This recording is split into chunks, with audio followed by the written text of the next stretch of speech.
In this video, we're going to compare 4 different types of exit using the same entry criteria. The exits are going to vary in type and the duration of the trade.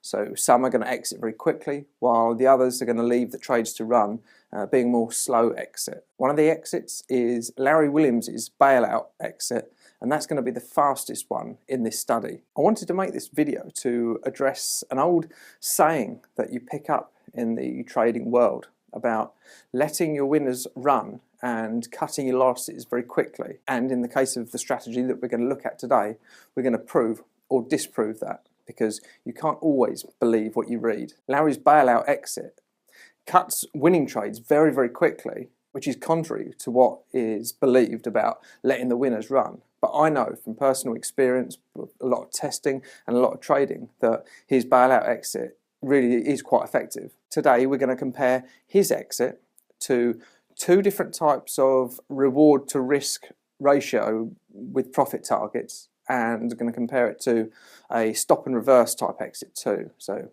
4 different exits in total. The study is going to be carried out on quite a basic strategy, and I've already documented this strategy and made a video about it. So I'll leave the link to the video. If you haven't already seen that, you can go and watch that afterwards.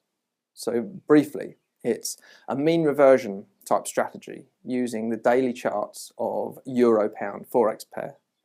And quite simply, the entry rules are: we want to buy the lowest close of the last 14 days, and we want to short the highest close of the last 14 days. And with that entry criteria, we're going to test each 4 of our different exits too. All the testing, as normal, is going to be done using Multicharts, and we're going to be looking at a date range from 2008 through to the end of 2020. So we're going to get a full 13 years worth of data.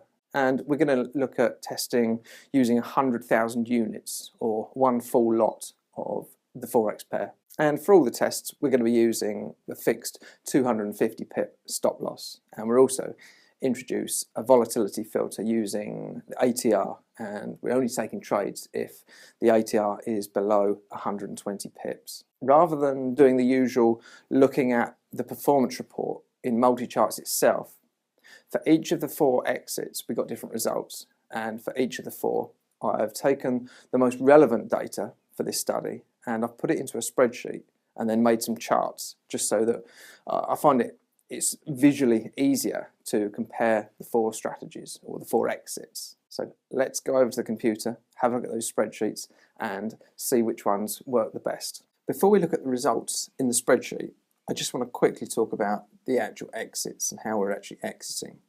So Larry Williams' bailout exit is the exit that I used originally in this strategy that we're going to perform this study on. And what it means is, once you're in the trade, at the closing bar of every trade, we look to see if we're in profit or not. If we're in profit, then we exit at the next open. Now, we're looking at Forex, so it's a 24-hour market, and normally that open is pretty much immediately after the close. Maybe if it was a Friday, then we would have to wait to over the weekend, and the exit would be at the open on a Sunday. So that's Larry's bailout exit. Now, what we're comparing that to is a stop and reverse exit. So what that means is, let's say we're long, so we've bought the lowest close of the last 14 days, and our only exit is either we get stopped out at our 250 pip stop loss, or we exit and enter a short position at the highest close of the last 14 periods. So it's like an always in the market strategy. And the 2 others, we're going to look at profit targets.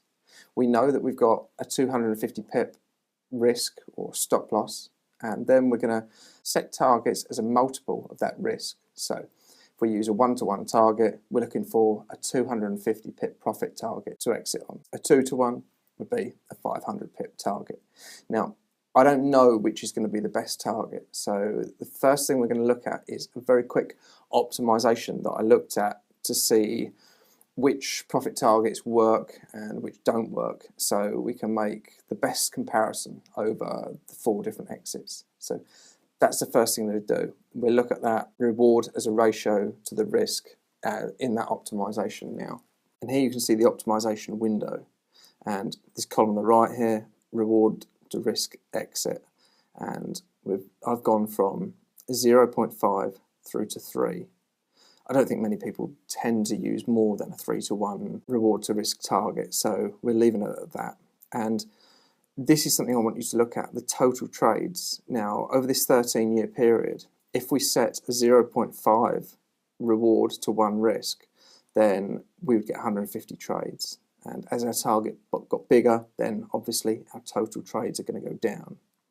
Now, at 3-to-1, we do have the most net profit by far. We've got £62,500. However, 27 trades over 13 years is not something that I'd want to be trading. It's probably not something that you would want to be trading.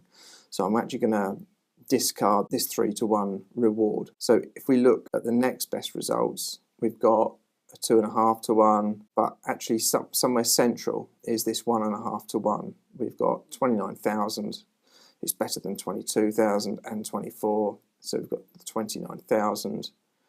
Got a big average trade, only 63 trades. So we're going to try this one. We're going to use 1.5-to-1, and we're also going to use 0.5-to-1 because we've got 150 trades.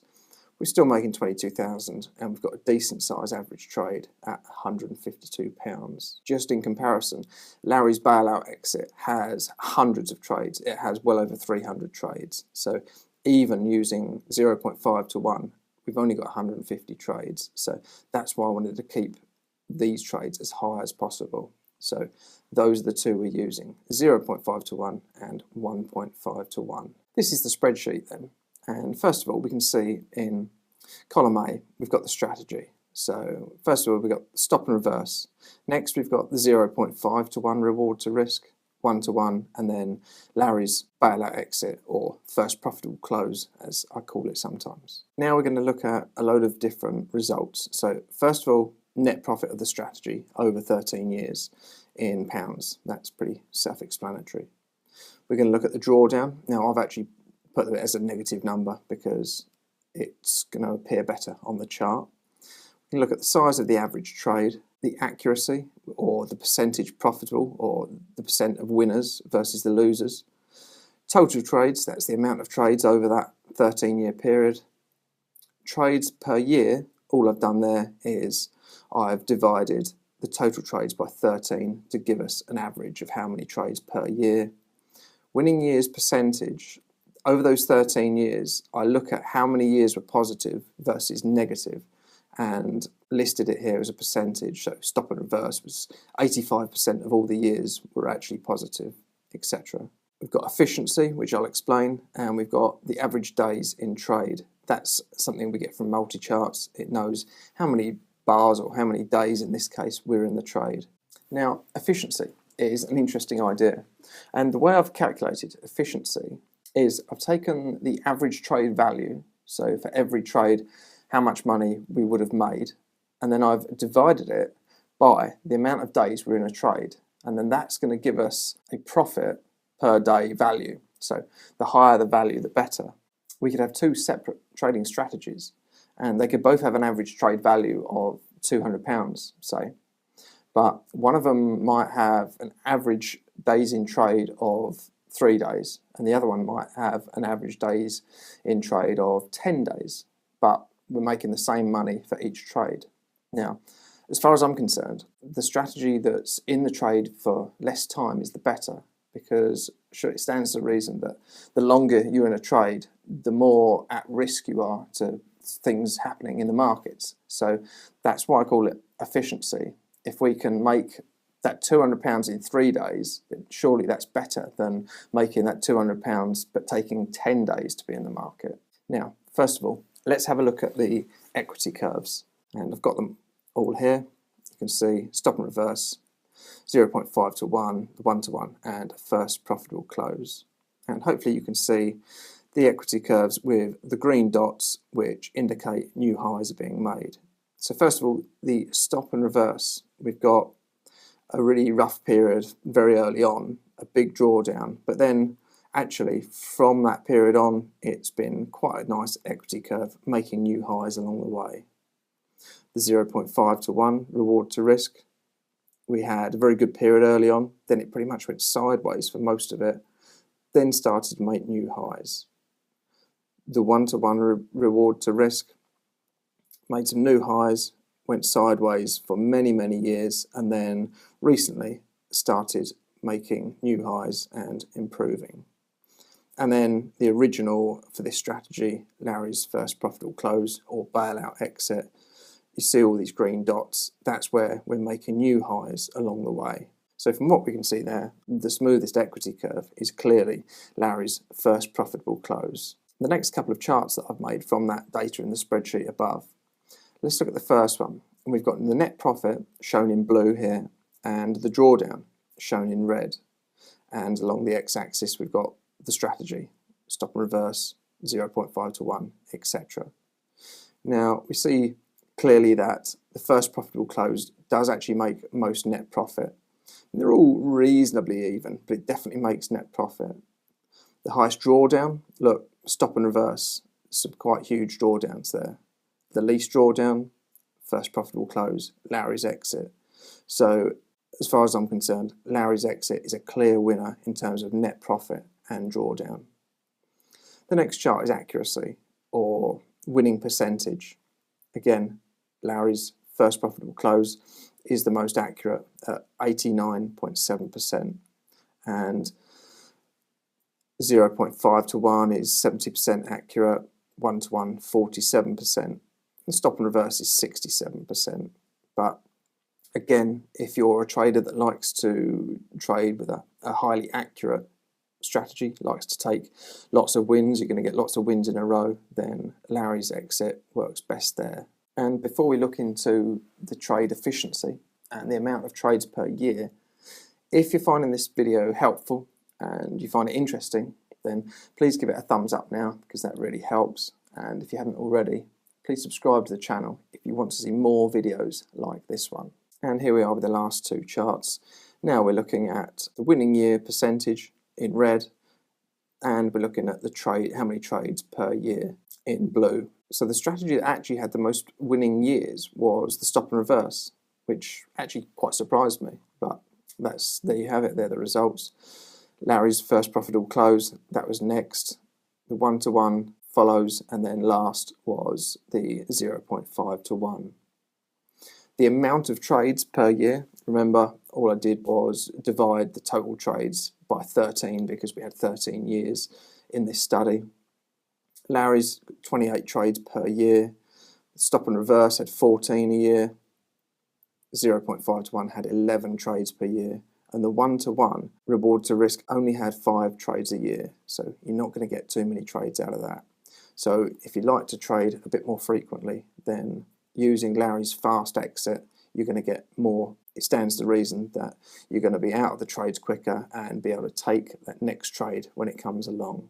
And the last chart, we're going to look at that efficiency per day value and the average days in trade. So the efficiency in blue, Larry's is the most efficient at £18.8 per day. The next best is the 1 to 1 at £10 a day. Then we've got the stop and reverse at £9.7 a day, and then the 0.5 to 1 at 8.22. And in the red, we can actually see the average days in trade. So looking at Larry's, the average days in trade was only 5.1. So we really are getting out of those trades quickly. With the stop and reverse, we're averaging about 18 days in the trade. The 0.5 to 1, looking at about 18.5 days, similar to the stop and reverse. But looking at the 1 to 1, we're looking at an average of 47 days in the trade. So we are really holding on in there until we get our profit or maybe get stopped out. The original purpose of this video and the study was to prove or disprove that old saying about you must let your winners run and get out of your losses very quickly. Now, from looking at the results of Larry's quick bailout exit, the first profitable close, I think you'll agree with me that getting out quickly works best in this case for this strategy. I've never been a huge fan of profit targets, especially in terms of the risk. So the reward to risk ratio ones like the 0.5 and the 1.5 that we've seen. And clearly in this study, they haven't worked very well here either. Of course, this is only one strategy though, and we are looking at a mean reversion type strategy. So perhaps using Larry's quick exit on maybe a more trend following type strategy, we'd probably end up getting out too quickly and leaving a lot of money on the table that we had. Perhaps in the future, that's a test that I will perform and document for you so we can look at the results for that sort of strategy too. But I think I've proven that some of these general old rules, like you must let your winners run, they aren't always true. But what you should do is always test things out for yourself.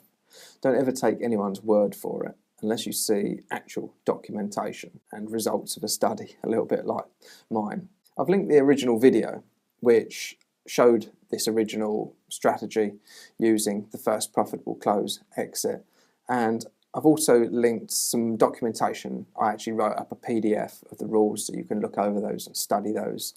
That's a free download. I'll put that down in the description somewhere, so if you are interested in that, go and have a look at that. And that's about it for this video. I hope you found it interesting and hope you might have learned something.